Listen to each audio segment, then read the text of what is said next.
The coziness levels are almost over, fellas, because today we will continue Chara Month with Dice Psycho. Aw, we're almost done with Dice Psycho, dudes. I'm so sad. Fifth roll. The number I rolled was 5.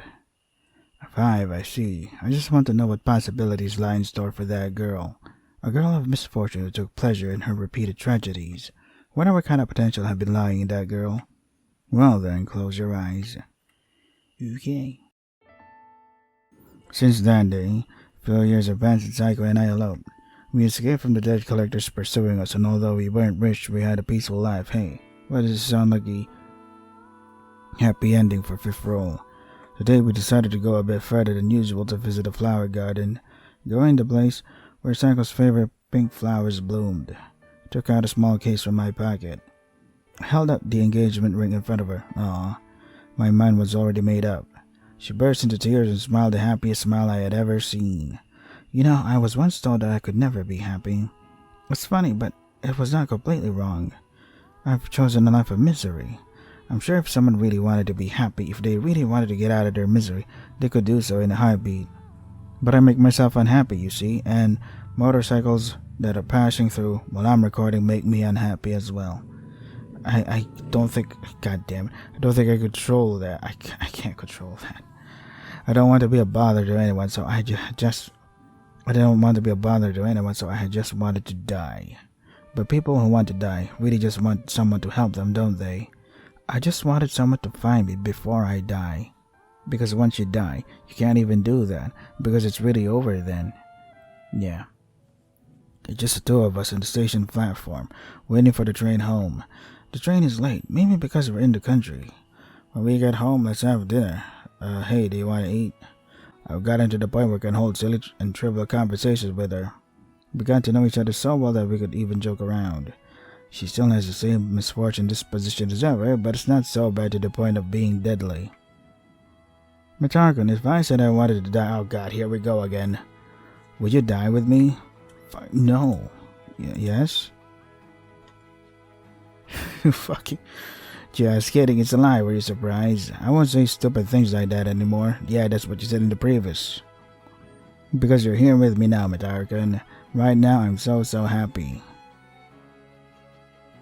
Okay, is that a yes to my proposal? Oh god, here we go again. You're gonna make me remember the thing that I didn't want to remember the most. Just grab Psycho's hand. Eh? Matarkun, why? I knew it, Psycho, what you would do. How did you know? Let's just say I have the power to save. Never. I've never shown any sign of it. Because I know you're a liar. That's not how you spell because. I just noticed that. You're missing a C. Eh? Psycho's eyes widened as if she couldn't believe what I was saying. I realized Psycho was in love with her own misfortune. Just how long do you think I've been watching you? Then why? Why would you help someone like me? If you already realized, if you already knew that I'm a liar. Did you know that I love being pitied and that's why I acted the way I did so that people would think of me that way? If so, then why did you save me? That's a given. Didn't I promise you? I'll do anything, even risk my life to save you. I said I wouldn't leave you until you became happy. Happy in a different way. I don't need that. I like my pitiful self. I like my unhappy self. I like the look of pity. I like the words of mercy. I like the voice of concern. That's what makes me happy. If I had died right in front of you, my happiness would have been perfect. Shut up already. I flicked Psycho's forehead with my finger. Ow. And then I patted her head with all my might. Aggressive head pats. Matarkun. Ooh, my hair buns are falling apart. It's weird that a girl who was about to die a while ago would be more worried about her own hair. Yeah. My words made Psycho puff out her cheeks. Hey, Psycho. I know that you like your unfortunate self. I don't even know how that can make you happy, Psycho, but if that's what you think, then that's how it is. But I don't think you've already made up your mind. What do you mean? What you want isn't unhappiness, but happiness in the true sense of the word. I hugged Psycho's petite body tightly. Oh, she's crying. Matarkun, didn't I tell you? I'll do anything, even risk my life to save you. I won't leave you until you become happy. I'm going to find you and help you. If Psycho's about to walk through life choosing misfortune, I will pull her back, even if I have to grab her hand. You should grab her hand, stupid. I'm going to show you, Psycho, a different kind of happiness that you've never known. I'll make Psycho happy. I'm definitely not going to let you die. What's with that? That's so forceful. Why am I crying? Huh? Strange, I'm good at fake crying, but this won't stop. Oh. Juan. I held the crying Psycho in my arms with all my strength as if to soothe her, and I made a promise to myself, even if we will be engulfed in a great calamity, I will still be by your side. Hey Psycho, you know I've been thinking. We water the flower beds every morning. Whenever I see you laughing as you look forward to the flowers that will eventually bloom, that was the smile that I wanted to protect. So wait. Ah, god damn it. It's like 5 minutes. Return rhododendron. Rhododendron. Yeah. God damn it. It's much weirder when you say it out loud. Because if you're on the other side of the screen, you're like, that's not how you pronounce it. But when you actually do it on the spot, it's like, how did I pronounce it correctly again? The number I rolled was 6. 6, I see. I just want to know what possibilities lie in store for that girl. A girl trapped in the past like a beast, greedily seeking the love she was deprived of. I wonder what kind of potential had been lying in that girl. Well then, close your eyes. Pretty sure I'm not gonna have a significant role in this. It was truly sudden. Hey, Matara, are you free this weekend? My childhood friend Yukimaro starts the conversation. He seems really hyped up for some reason. What's going on? Is that about a woman again? What's this all about? Well, don't panic. I'll explain everything. Hey, Matara, do you know a beautician named Saika? Saika. Ah, that's the famous stylist and beautician, right? I've heard that various celebrities make appointments with her, and I sometimes see her in magazines or on TV. However, the reason why I know her is because of Yukimaro, who is in front of me right now. Because he brings it up all the time, even I, who's not interested in such things at all, can't remember her name. So, what's up with Saika? To tell the truth, I've managed to book an appointment at a beauty parlor where Saika-san works. Since this is a fine opportunity, I thought I'd invite Mataro too. No, there's not a single reason for me to follow you, is there? I don't particularly mind going to the parlor with you, but from the way you said it, isn't the appointment only for you, Yukimaru? In the first place, I don't really understand the point of this. But in the end, isn't this a talk about women after all? It's okay, come on, you're not busy anyway. And there it is, the guy who invites you over assuming you're not busy. You're not busy. Can't deal with these sorts of people. I might have a thing or two on my schedule, you know. Well, I guess not right now. Alright, it's decided and I'll contact you later about the details. With no way for me to protest, Yukimaru left it at that and went back to his seat. Sheesh, what a totally selfish guy. But I guess I consider Yukimaru to be my best friend too, but I can't say I hate him too much. Can't be helped, I'll go along with it. The weekend. We were on our way to the beauty parlor where Saiko-san works as planned. Seems to be located in the city, which is quite a long trip for me who doesn't go out on the weekends often. Hey Mataro, what kind of person do you think Saiko-san is? I bet she's beautiful, a self-made woman. That kind of feel, you know. What are you going there for? I knew it. He's not here to get his hair done. He's here to see Saiko-san. I guess I shouldn't have come here. So I thought, with a little bit of regret. Well, we're here. Looks like we've arrived at our destination. Clank, the door opened with a small sound. Welcome, do you have a reservation? Oh yeah, I've made a reservation at this time. Understood, sir. You may take a seat at the sofa and wait a moment, please. We were taken to a soft sofa and we sat down on it. I let out a breath and looked around. What is this feeling? I feel like I'm out of place here. The atmosphere is overpowering than I expected. There are a lot of mirrors, comfortable sofas, and some strange machineries running. This isn't exactly the kind of place I'd normally go to, so I guess there's a good reason why it's so popular. Sorry to keep you waiting. Suddenly a beautiful voice reached my ears. I looked up and there she was. Holy shit, she is pretty. A red-haired woman with a dignified appearance was looking our way.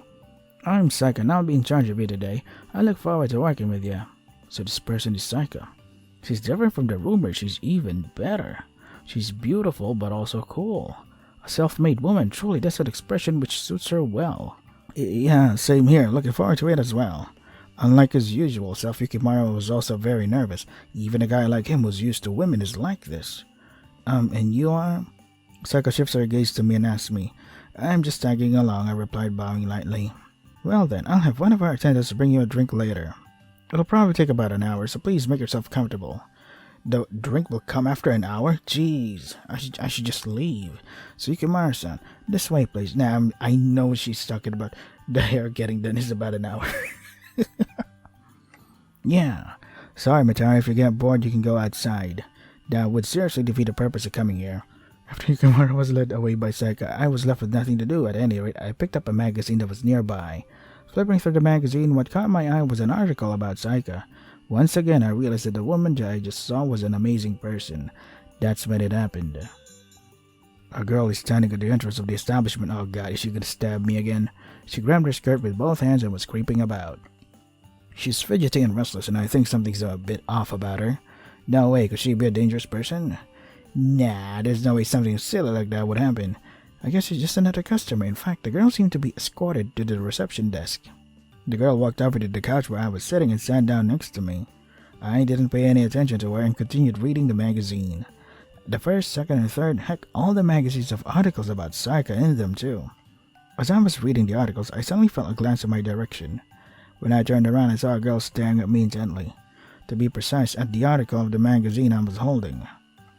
How can I help you? I inquired. That. Are you curious? Curious, I'm just reading, that's all. What did you think? What exactly? I just thought that she was amazing. I read about her career and stuff, and she's quite a hard-working woman. I feel that people like her are far beyond the reach of ordinary people. I'm no match for them. Yeah, I see. That's how it is, right? You think so too, right? The girl smiles a little, as if satisfied with my answer. It wasn't a smile with any hesitation, but a smile of pure joy. She's my One-chan that I'm so proud of, Nanadesu. Eh? I was about to ask her what she meant by that. Psycho? One-chan. As soon as she heard that voice, the girl's face lit up as she stood up. One-chan? So in other words, she's Saika's little sister. I'm sorry, was my little sister bothering you? Saika apologizes to me with an apologetic expression. I replied that there was no trouble at all. Then Saika turned to the girl called Psycho. Told you to wait for me in front of the station, so why did you come to the parlor? I wanted to see One-chan at work. Sheesh. Said that to me the other day too, didn't you? I can't? Well, not exactly, jeez. Anyway, I'm almost done, so just be quiet and wait here. Yeah. Looks like they are very close sisters. Their personalities are quite different, but they must be sisters because their smiling faces are very similar. Yo, Mitaro, thanks for waiting.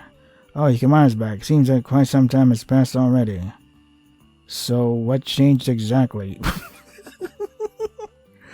Gotta save up on those resources. These character portraits aren't cheap.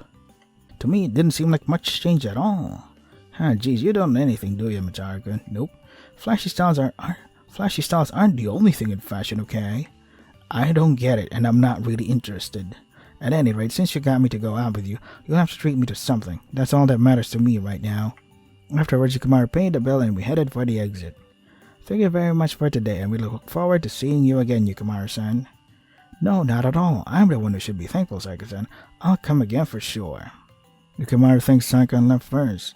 I followed suit and was about to head outside. Suddenly, my eyes met with Saiko's, who was standing beside Saika. A moment's silence, just a mere glance. We didn't have any conversation as I walked out. But for some reason I looked back. And there was a very happy smile on Saiko's face. I wonder if she was happy to be with the sister she loved. Or was she proud of her sister for being an amazing person? Maybe it's both, probably. I've never met these sisters before, but I wonder why. Strangely, I found myself relieved that the girl was smiling. For example, suppose there was a world in which Saika was caught up in a tragedy. And because of that, a future with Saika came to pass. That's pretty specific. The sisters in front of me right now are laughing. There's definitely such a world out there somewhere, so I thought. That's why I wish that the happiness they find in this world won't break. I don't mean to be presumptuous, I'm just a stranger to them. Yeah, so I thought. Why am I thinking about these things all of a sudden? Am I feeling unwell? Oh well. I don't think we'll ever cross paths again. Yeah, it's much better to just leave their happiness be. So sweet. Unbroken Zakuro. If end. If end, so it's not really canonically how it ends? God damn it. I just realized that. Oh man. Did you know that the sum of opposite sides of a die is always 7? Yeah, I know. I've heard that. Like 6 times now. Or not. 6 plus times. Something. I feel like I'm forgetting something very, very important. Yeah. We can't resist the fate that God has set for us. Because that's how He made it. Yeah. So you're blaming Sharon? I get it. I understand. What was it? The very, very important thing that I forgot. But if you want to defy fate, you have to roll the largest number. Just like in D&D, Dungeons and Dragons, but it's pretty gay now, so nobody cares anymore. A very, very important person. Can I remember everything that's ever happened to me? Everyone I've ever met? It's a magic charm to help you obtain glory. What kind of magic charm? Like a monkey's paw? Nana. Oh, fuck. Yeah, what? Holy shit. We went through each of them routes and there was no sign of Nana, is there? Where did she go? Nana's not here. Nana's nowhere to be found. She was always so close to me, watching over me. Yeah, there were 2 very innocent and pure grade schoolers. I grabbed her arm and she's staring at my face. Silent. We were waiting for time to move again. Holy shit, what happened to your face and neck? Her name is Nana and she's like a childhood friend. Our families live in the same condo in neighboring units. We weren't really acquainted with each other, but we knew each other's faces and names. I think that if I fell from here, I'd die. I wasn't sure if I should ask her what she was going to do, but she started talking to me first. It all started a few minutes ago. I came home from school, got off the elevator, and headed for the door of my place. I found her in the middle of the external walkway, leaning over the railing. I had a bad feeling and grabbed her arm by instinct. God, don't do what me homie did. Mataro, don't stop me. It's not something I decided to do on a whim. If it just keeps piling up, and I just can't take it anymore. I've done my best to prepare myself. With a gloomy expression, Nana tells me what's on her mind. I think I understand why, too. Every night, I hear screams coming from behind the walls. A mournful cry that doesn't seem to belong to a human being. Yikes. Am I the only neighbor that hears this? My family is peaceful, and no one in my family ever makes such a voice. Her home must be an abnormal place that is far beyond my imagination. I'm convinced that it's her domestic situation that has driven her to this. So I knew it was a temporary feeling, and I knew that it wasn't on a whim that she wanted to die. Yikes.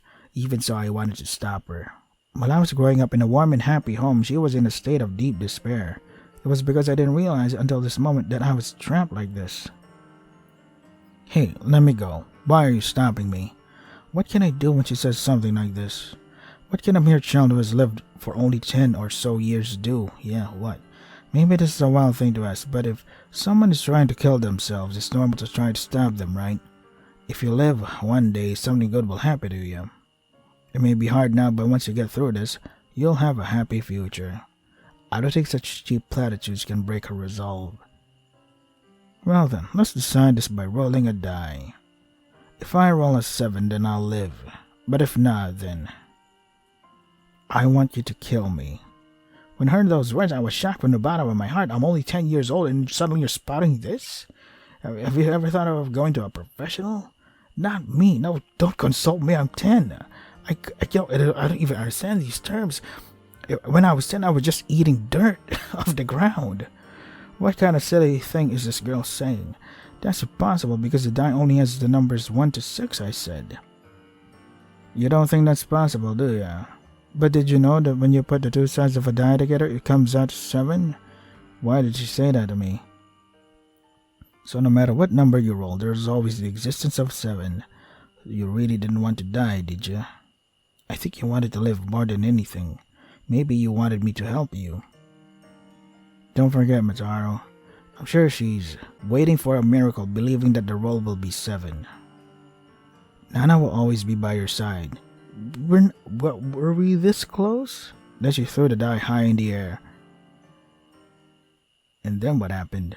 Come on, don't leave me in suspense. What happens now? I hear the sound of water dripping. The air in this musty underground jail is choked with dust. Why was I taking it? How long was I confined here? I can't remember. I feel like I've been in here for a very long time already. My cellmate is quietly playing with some stones in his hand as usual. He is throwing a cube-shaped stone up high and catching it. It's probably just a way of killing time. There's no way out of here anyway. Hey, still alive? The man's voice echoed throughout the silent cell. He sometimes strikes a conversation like this, and each time I answer with something that seems appropriate. It looks like the cell is going to be cleared out tomorrow. It might be our last chance to get out of here. The man held out one of his old dice and showed it to me. Let's make a bet. We each roll the die and the biggest number wins. The loser becomes the bait unless the winner escapes. How about it? Isn't it worth a try? You and me both. We're going to be executed soon. So what have you got to lose? I'm 10. What? I'm reluctant as he could be cheating, but I decided to take him up on his offer. Anyway, it's going to be all over soon. There wasn't any hope from the start. It's settled then. Well, please excuse me. He threw the die high in the air, and at last it rolled on the ground. The die's face revealed 6. God damn. Yeah, 6, is it? I have no way to win unless I roll another 6 and force a rematch. I gulped and rolled the die. The die's face revealed, my roll was a 7. Wait, how? Oh wait, because it's broken. It got in half. Yeah. 7. To my surprise, the old die broke into 2 and separated into 1 and 6. I was finally able to win my match against him. And now I can finally get out of here.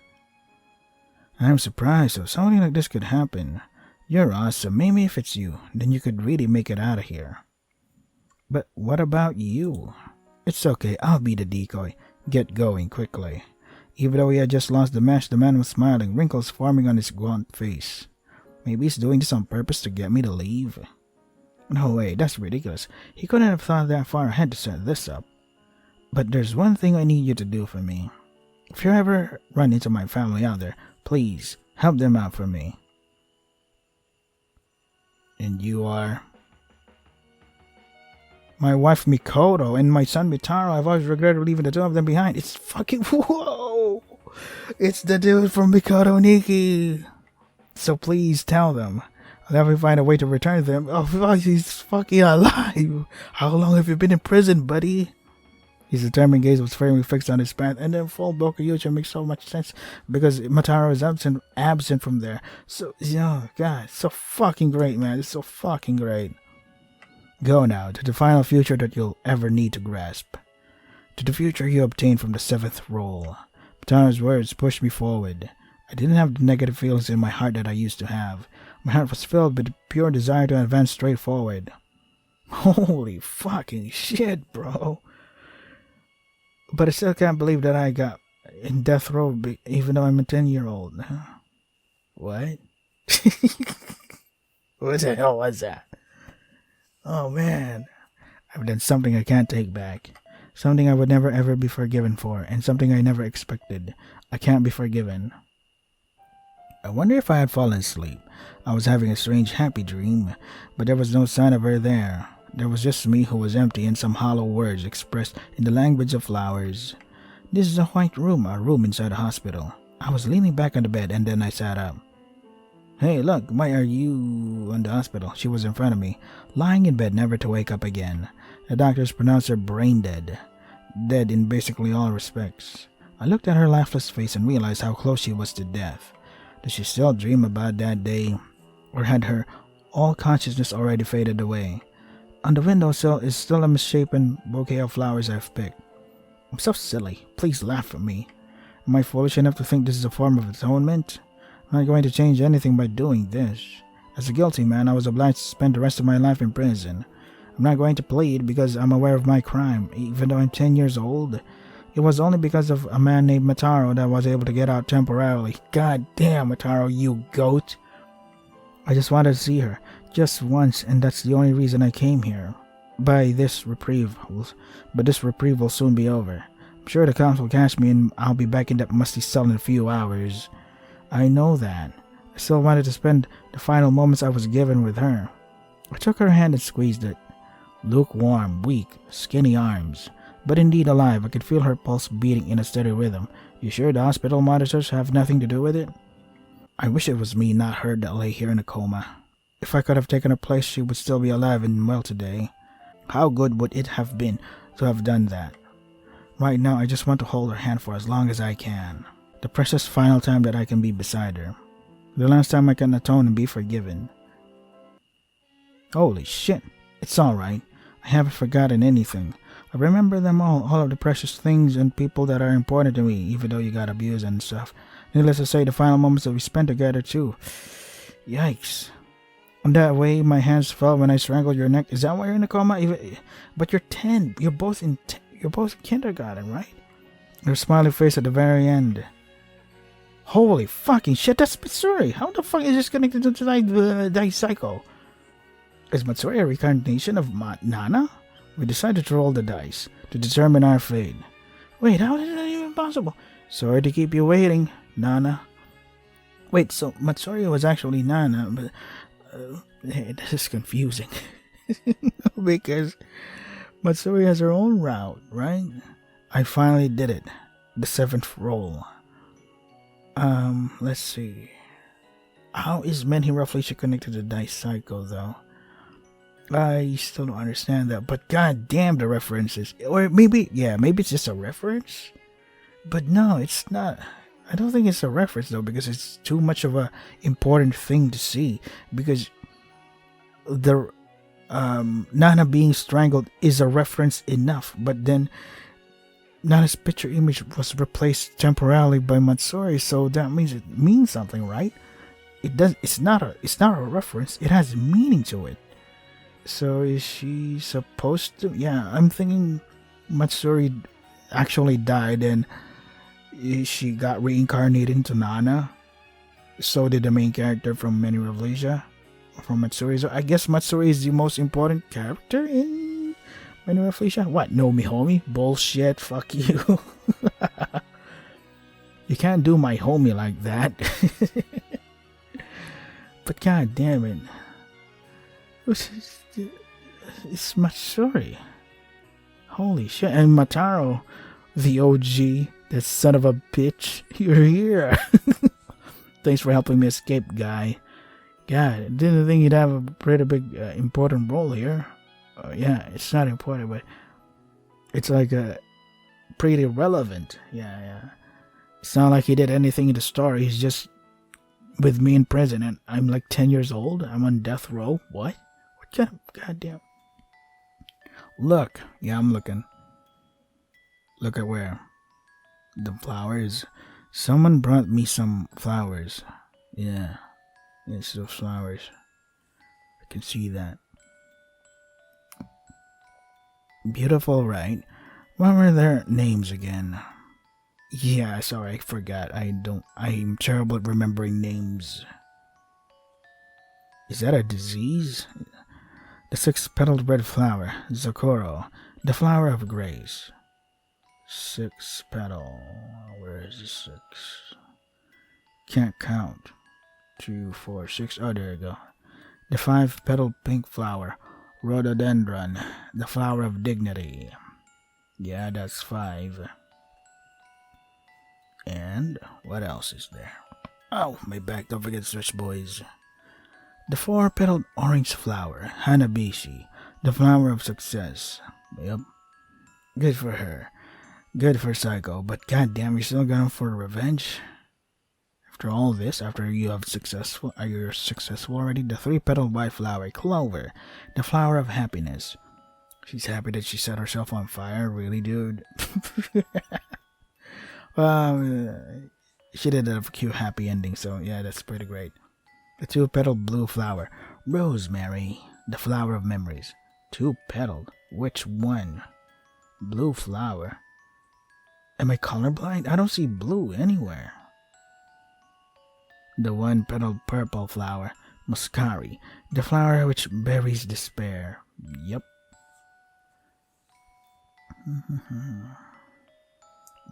I'm still not seeing any blue flower here. I'm scanning. It's like they've been inside my head. Yeah. You have no idea what you're talking. You have no idea. That's an understatement. Yeah, I had a dream today. Good dream. A lot of death though. Oh, it's Nana. She's awake now. A dream where I became Mataro's girlfriend. So sweet. And then what?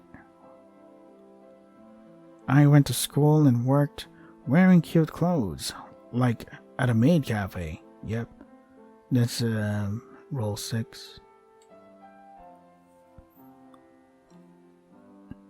So you're alive, so you're glad? It's strange. I've been asleep since grade school.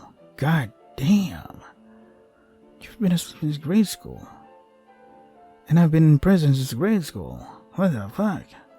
For example, I dreamt of... Don't leave me hanging. Of fighting over Mitaro and killing a crazy girl. Yeah. Nana with a shotgun is fucking awesome. Of being tricked by a beautiful teacher and buried in the mountains. That's Kasane, alright. Expert killer.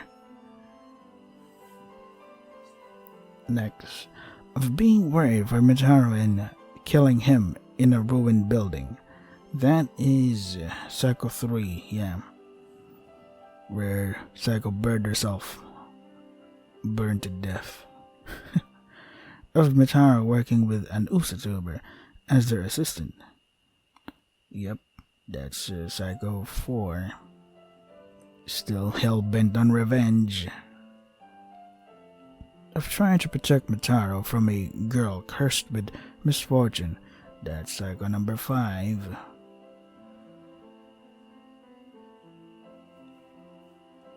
She's in love with her own misery. Of being protected by Mitaro from a stalker who is younger than me. Yeah, you were being protected by Mitaro. What did you do? You stabbed him. Thanks. It must be because I couldn't move my body. So my mind became active. Yeah, makes sense. Damn. It's almost time, isn't it?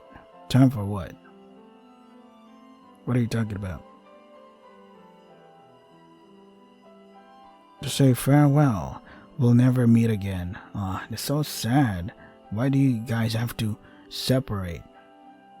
Or maybe because that guy got captured. No, I won't be lonely.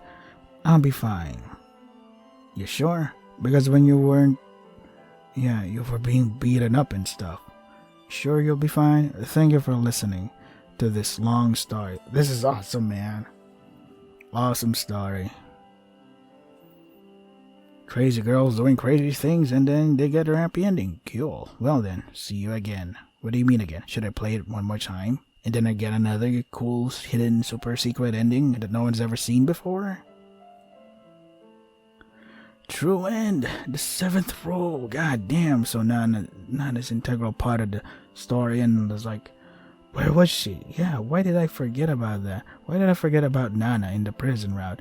It's because I was so focused on making every psycho happy that I forgot another crucial part of the story. Nana, she was always there, man. God damn. Oh, look at that. Fucking awesome. Let's see. Is there a CG of that I can use? No. Oh, there it is. Fuck yeah. So this is Dice Psycho. If you want to try the game for yourself, the link's in the description. That is all for today. Stay safe and take care of yourself. So how is Nana related to Matsuri and Menophasia? Like, they both kind of have the same things done to them by the main characters. But in Menophasia, Matsuri died there. But in this game, Nana was the one being choked and was alive. Put into a coma. But then again, maybe Matsuri went through a coma instead. Huh. Still, I think the only thing possible is Matsuri reincarnated, because in Matsuri's route she really wanted to die because she hated this world or whatever, because the world is terribly cruel and irrational world, and Matsuri just can't take it anymore. She has severe issues that she wants to kill herself, etc. And what more could a person like Matsuri would want is to have peace and quiet through death. But then the gods of the charmed universe are like, nope. Because they enjoy torture and the suffering of their characters. That's my theory, but that's just me. Matsuri and Nana are pretty much the most important characters in this game. But god damn, so fucking good, man. So fucking good. So yeah.